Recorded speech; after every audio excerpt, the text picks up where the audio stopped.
नमस्कार दोस्तों। आज जब पढ़ रहा था मैं, तो एक इतिहास की एक ऐसी घटना मेरे मस्तिष्क में वापस मुझे याद आई, जो मैंने कुछ दिनों पहले पढ़ी थी।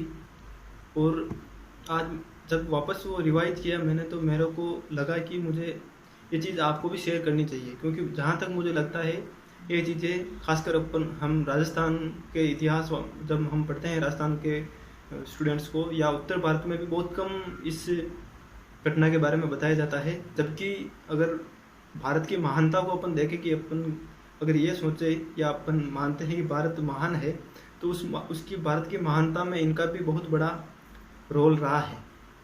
तो मैं आपका समय जाहिर ना करते हुए सीधे लाइन टू लाइन आता हूँ कि मैं बात कर रहा हूँ एक ऐसी महारानी, एक ऐसी वीरांगना के बारे में जिनका नाम है महारानी दुर्गावती।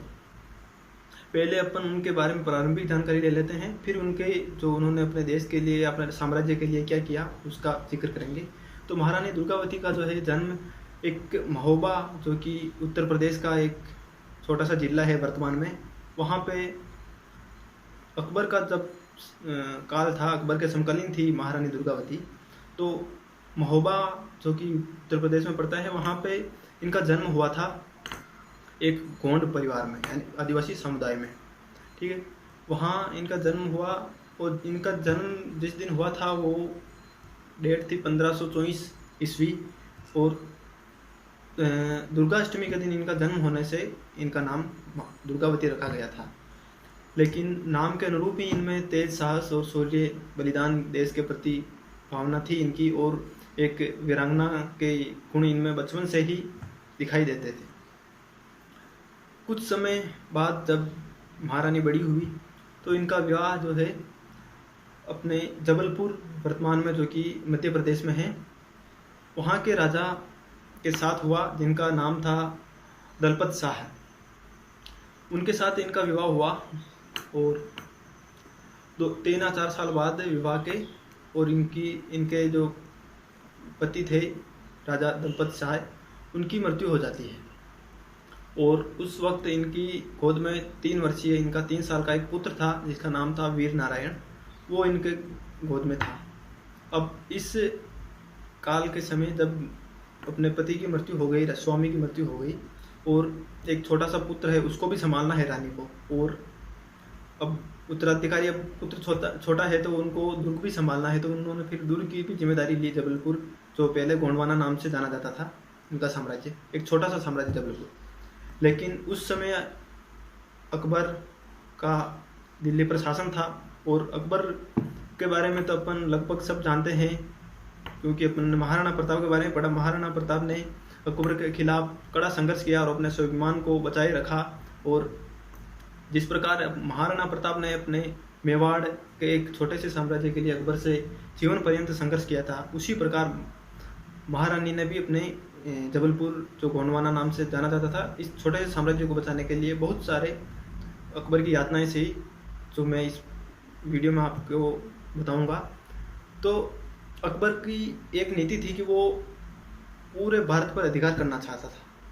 और जब अकबर को पता चला कि एक छोटा सा साम्राज्य जबलपुर में है, गोंडवाना नाम से, जहाँ पे राजा की मृत्यु हो चुकी है और रानी के संतान जो है बहुत छोटी है, तो वो राज्य अपन चाहें तो अपन मिला सकते हैं। और अकबर ने ये संदेश भिजवा दिया कि भाई आप महारानी को कि आप हमारी अधीनता स्वीकार कर लीजिए और दुर्ग पर हमारा आधिपत्य होने दीजिए।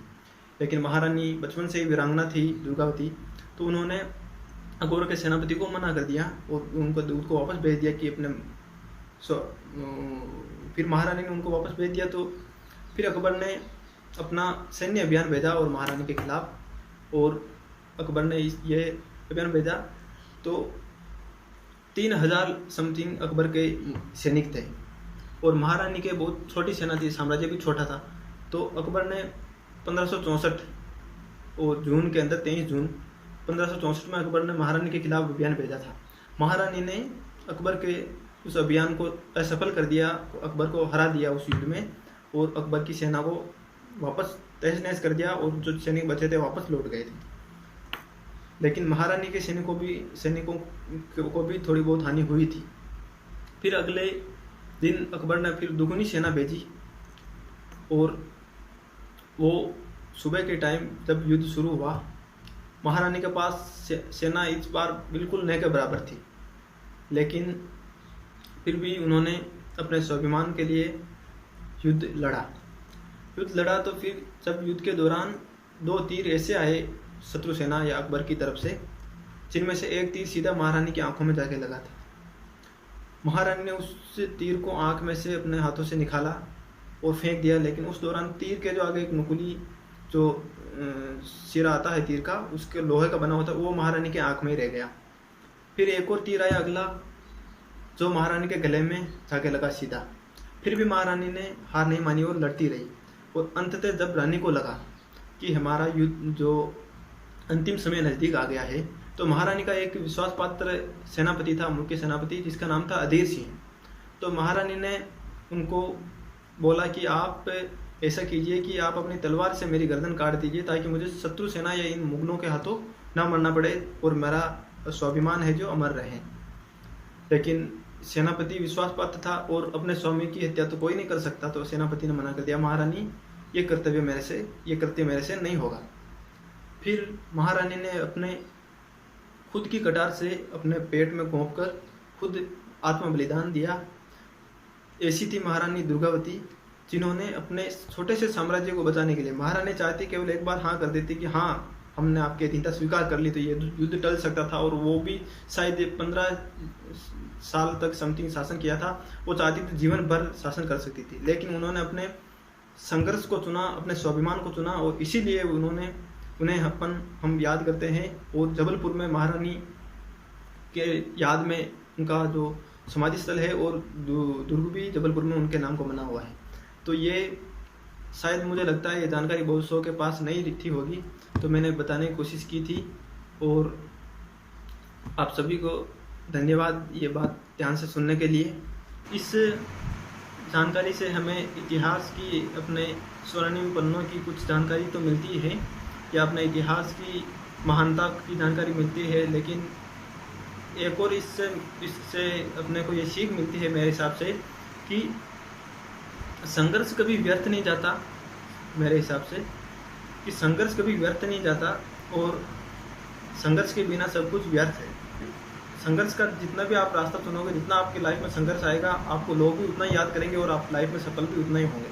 तो इससे हमें, महारानी की इस कहानी से हमें अपने जीवन में भी संघर्ष की जो अवधारणा को जन्म देना चाहिए।